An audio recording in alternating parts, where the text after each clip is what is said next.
71 days ago, in September 2020, Samsung announced the S20 Fe. And in the 271 days since then, Samsung hasn't released a better phone than this one, in my opinion. If you're in the market for a new device right now, this thing I think is still the one to beat. And I think a month from now, 6 months from now, maybe even a year from now, this device will continue to be the best all-around option for value, for features, for specs, for just about everything from Samsung's smartphone lineup. I realize those are some pretty strong statements, so in this video, I'm going to try and explain why I think the S20 Fe is still so good in 2021. I'm also going to talk about how this phone stacks up against some of this year's new Samsung phones, because I think that's an important factor to consider as well. And I'll also get into my experience using this thing for quite a while now and address some of the positives, some negatives, and some important updates about this device. Now, it's no secret that the S20 Fe quickly became one of the most popular phones overall from last year, and for good reason. Samsung basically just stuck 95% of the specs and features from their flagship S20 into this phone. They essentially created the best bang for your buck, amazing value device. I also think that this phone made other manufacturers sort of rethink their smartphone strategy. Flagships are cool, but what's really cool is offering people a well-rounded, feature-packed device with no unnecessary over-the-top gimmicks for a somewhat reasonable price, and that's exactly what this phone is. Overall, the S20 Fe still holds up to 2021 standards, and in fact, this phone has features and specs and add-ons that phones from this year still don't have. Already,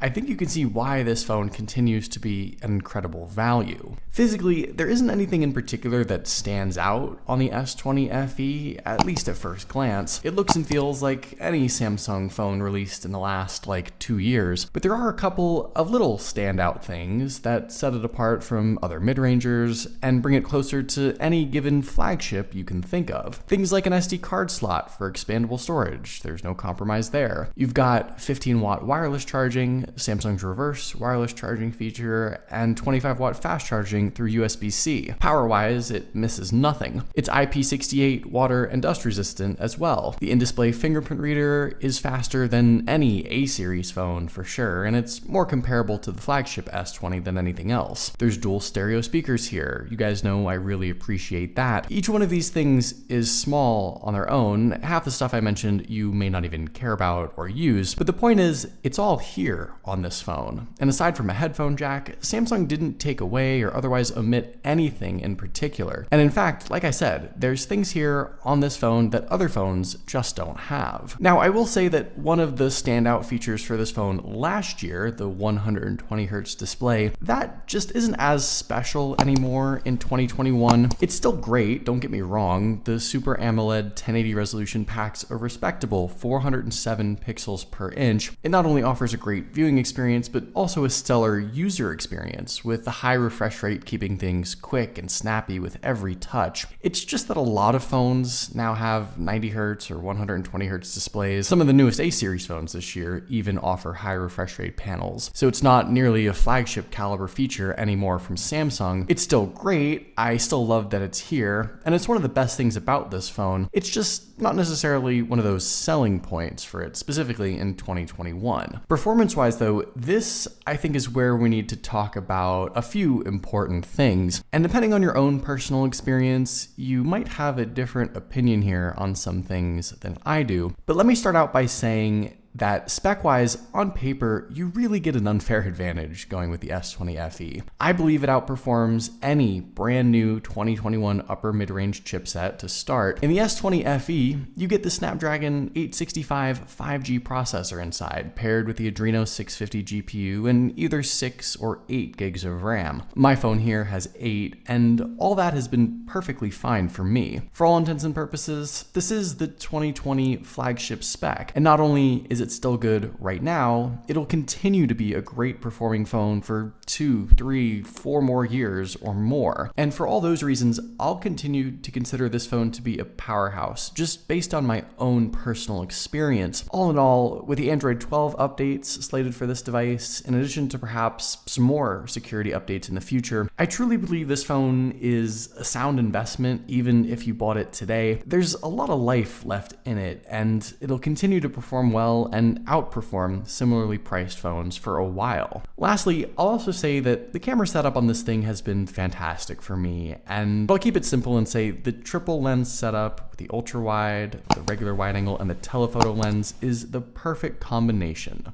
So let me dive a little deeper now into why I personally don't think any current 2021 Samsung phones have quite matched the S20 Fe, but I think it kind of boils down to this. The S20 Fe is positioned above Samsung's A series phones, but below their flagship line. It fits comfortably at that spot in last year's lineup, but now, even though the phone is nearly a year old, I'd argue that it still holds that position nicely, well above this year's newest A series when you look at specs and price and features, and obviously still below the new S21s, but comparatively a way better value overall than those phones. We've gotten a lot of great new A series phones this year, obviously, but even a brand new A series phone from this year still isn't better than last year's S20 Fe. The highest spec'd A52 5G still has a less powerful processor, slower fingerprint sensor, no wireless charging, less capable cameras. There are obviously a couple factors here, depreciation on the S20 Fe's part, and the A series phones of course not being meant to compete or compared to an S series device, but I think comparatively, value-wise, it just still makes more sense to snag the